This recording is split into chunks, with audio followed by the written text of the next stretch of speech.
శివ అంటే మంగళం, భద్రం, శోభనం, కళ్యాణం, క్షేమం అంతా మీకు మంగళప్రదమైనటువంటివి కటాక్షించగలిగినటువంటి శక్తి స్వరూపమునకు శివ అని పేరు.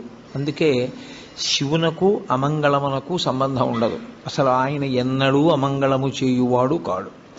ఎప్పుడూ మంగళం చేసేవాడెవరో, ఎప్పుడూ భద్రాన్ని చేకూర్చేవాడెవరో, ఎవరి అనుగ్రహం చేత శుభ పరంపర మనకి కలుగుతుందో అటువంటి మహానుభావుణ్ణి శివ అని సంకేతిస్తాం.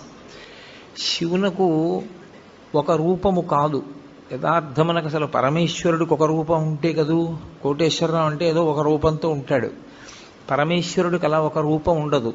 ఆయన చేసినటువంటి చేష్టితముల వలన భక్తులను అనుగ్రహించాలనేటటువంటి ఆయన యొక్క కారుణ్య తీవ్రత వలన ఆయన అనేక రూపములను ధరిస్తారు.